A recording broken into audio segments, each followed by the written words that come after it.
Hello အားလုံးပဲမင်္ဂလာပါဒီနေ့မှာတော့တနာကအကြောင်းမျိုးမျိုးကြောင့်ပေါ့နော်အမြဲတမ်းလေထိုးလေအောင်ဘိုက်ပွားပြီးတော့လေနာတတ်တဲ့သူတွေအတွက်လေထိုးလေအောင်သက်သာစေရဲ့ယောဂကျင့်စဉ်တွေကိုဒီနေ့ညောင်းပေးကြမှာဖြစ်ပါတယ်နော်ပထမတစ်ခုကတော့မန်ဒုအာဆန်လေးပါအရင်ဆုံးဒီချေတို့ဘိုက်ထဲမှာအစာမရှိတဲ့အချိန်ပေါ့နော်ဒီအရန်အောင်လာတဲ့ဘိုက်ထဲမှာအစာမရှင်းတဲ့အချိန်မှာ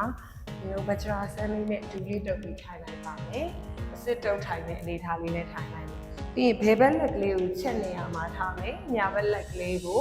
ဘေးဘက်လက်လေးပေါ်မှာထပ်ထားမယ်မန်ဒုအာဆန်လေးလုပ်ပေးမယ်နော်လေကိုပထမနှာခေါင်းကလေဝအောင်ရှူပြီးရတဲ့လေကိုတစ်ချိန်နဲ့ကုန်အောင်ထုတ်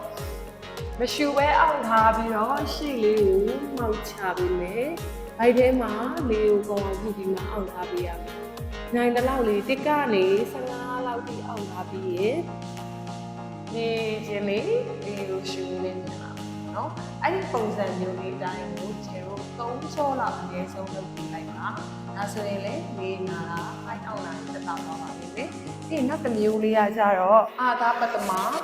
ဂျာလူရှိရာဆန်လေးလုပ်အရင်ဆုံးချေတော့ဒီညာဘက်6ရဲ့ခြေခဏလေးကိုအောင်ဒီဘက်ပေါင်အရင်လေးမှာတင်လိုက်တယ်တင်ပြီးသွားရင်တော့ကြောလေးခါယိုလေးတစ်ဖြောင်းလေးထားလေးကိုရှူမယ်ထုတ်ရင်းနဲ့ခြေတို့ကြားတဲ့လောက်လေးရှေ့ကိုကြောတစ်ဖြောင်းလေးတိုင်းမောက်ချမယ်ရရင်မီးနဲ့ဒူးလေးနဲ့သွားဆက်ထားမယ်ဒီ6ကလေးဖိထားတဲ့6ကလေးက1ပါရဲ့ချက်ရဲ့ဦးလေးဦးမကြီးတွေနေရာလေးကိုဖိမိနေရာလေးကိုခံစားပြီးတော့မှစိတ်ကလေးကိုလုံးဝရှော့ထားပေးမယ်6ကြောလေးနည်းနည်းတင်းတဲ့သူလေးတွေကတော့ပုံနိုင်လောက်ပြီးထားလို့ရတယ်နော်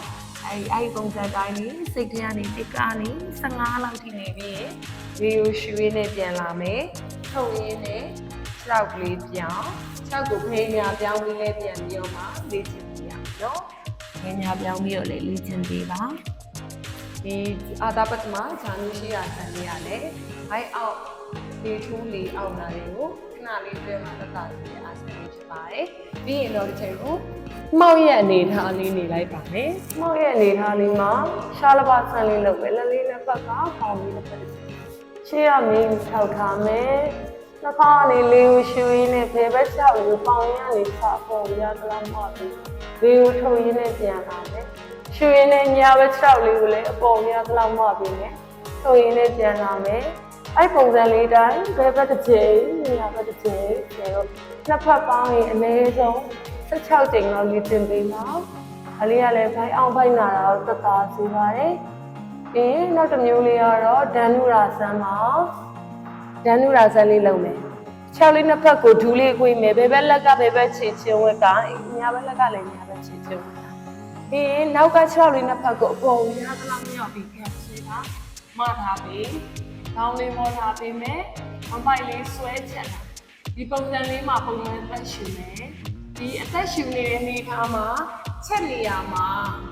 တုတ်ဆိုပြီးအသက်ရှူလို့အတန်လေးကြားရတဲ့အချိန်လေးစီတာ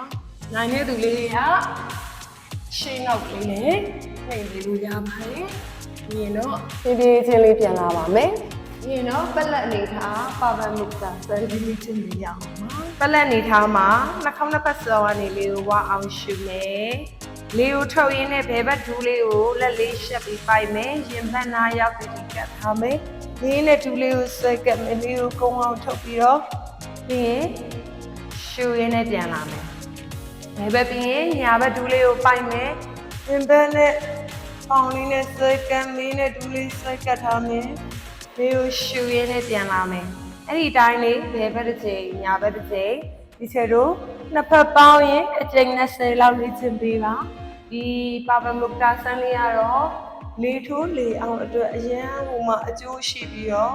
မျိုးသမီးတွေနဲ့ပတ်သက်တဲ့ပြည်ရကာလတွေမှာဘလုတ်တင်ဖြစ်တာတွေညာသီသွေးဆင်းနေတာတွေမိရနဲ့ပတ်သက်တဲ့အနောက်ရှက်အားလုံးကိုလည်းသက်သာပြောက်ကင်းစေပါတယ်ဝမ်းချုပ်ကလေးချုပ်တာတွေအားလုံးကိုလည်းသက်သာစေပါတယ်ရှင်ဒါလေးပြီးသွားရင်နောက်တစ်မျိုးကလည်းပါဝါမုတ်တာဆန်းနောက်တစ်မျိုးလေးလုပ်ပါမယ်ရေဆုံးလေဝအောင်ရှူကုန်းအောင်ထုတ်လိုက်မယ်ထုတ်ပြီးလက်လေးနှစ်ဖက်ကဒူးလေးကိုပိုက်ပြီးတော့မင်းနဲ့လက်ဒူးလေးနဲ့ဆွဲကပ်ထားမယ်ဒီပုံစံလေးမှာတစ်ကနေ9နိုင်လောက်ထိအောင်10ချိန်15ချိန်လောက်ထိအောင်ထားမယ်အောင်ပြီးရင်တော့ မူလအနေထားလေးကိုရှူရင်းနဲ့ပြန်လာမယ်နောက်တစ်ချိန်လေးကိုဝအောင်ရှုကုံအောင်ထုတ်ဒူးလေးပိုက်ထားပြီးမင်းနဲ့ဒူးလေးဆက်ကတ်ထားမယ်ဒီကနေ10-15လောက်ထိအောင်ရှူရင်းနဲ့ပြန်လာမယ်အဲ့ပုံစံအတိုင်းလေးခြေတို့ကအနည်းဆုံး9ကြောလောက်လေးပြင်ပြီးလို့ရပါတယ်ပြီးရင်တော့နောက်ဆုံးတစ်မျိုးလေးပိုက်ပြီးတော့မှမင်းလည်းလေးကတ်ထားမယ်ပါပမီတာဆန်းလေးပဲနော်ကြောလေးလုံးထားပါတေချာပေါ့အဲ့နေထားလေးတိုင်းနောက်လိမ့်ချရှေ့လေးကိုပြန်ကုန်းထားနောက်လေးလိမ့်ချရှေ့လေးပြန်ကုန်းထားအဲ့ပုံစံတိုင်းလေးရှေ့နောက်10ချိန်ဒီတိုင်းပြန်လိမ့်ထားမယ်ဘေးတစ်ဖက်တစ်ချက်ကလေးကိုလည်းတစ်ဖက်ကို9ချိန်စီလောက်လေးပြင်ပြရမှာဖြစ်ပါတယ်။ဒီဘက်9ချိန်၊ညာဘက်9ချိန်လောက်လေးပြင်ပြီးရင်နော်။မိမိတို့ရဲ့တတောင့်တတာဖြစ်တဲ့ position လေးနဲ့ခဏလောက်အနားယူပေးလိုက်ပါနော်။လေးပြီးရင်တော့ဝါယူမူဒရာလို့ခေါ်တဲ့လက်ညိုးကလက်မရဲ့အခြေလေးမှာထိပြီးတော့ပေါ့နော်။လက်ညိုးကလက်မရဲ့အခြေလက်မလေးကလက်ညိုးလေးပေါ်မှာတင်တာ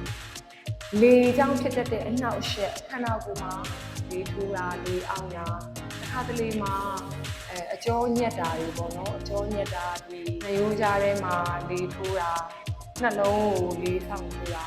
လိုမျိုးပေါ့အကြောင်းမျိုးကြောင့်လေနဲ့ပတ်သက်တဲ့အနှောက်အယှက်တွေအားလုံးကိုသက်သာစေတဲ့ mudra လေးဖြစ်ပါတယ်ဒီ mudra လေးနဲ့ထိုင်ပြီးတော့မှpranayam လေးတစ်ခုလောက်ကိုလေ့ကျင့်ပြီးမယ်ဆိုရင်လည်းဝေထုံးလေးအောင်ကိုပို့ပြီးတော့မှသက်သာတက်ပြီးမှာဖြစ်ပါတယ်ရှင်ဒီနေ့တနာလေးကျင့်ပေးခဲ့တာလေးတွေကတော့ခန္ဓာကိုယ်မှာလေထိုးလေအောင်နဲ့အစာမကြေတာတွေအမြဲဖြစ်တတ်တဲ့သူတွေအတွက်တကယ်ကိုမှအကျိုးရှိပြီးတကယ်ထိရောက်တဲ့ယောဂကျင့်စဉ်လေးတွေကို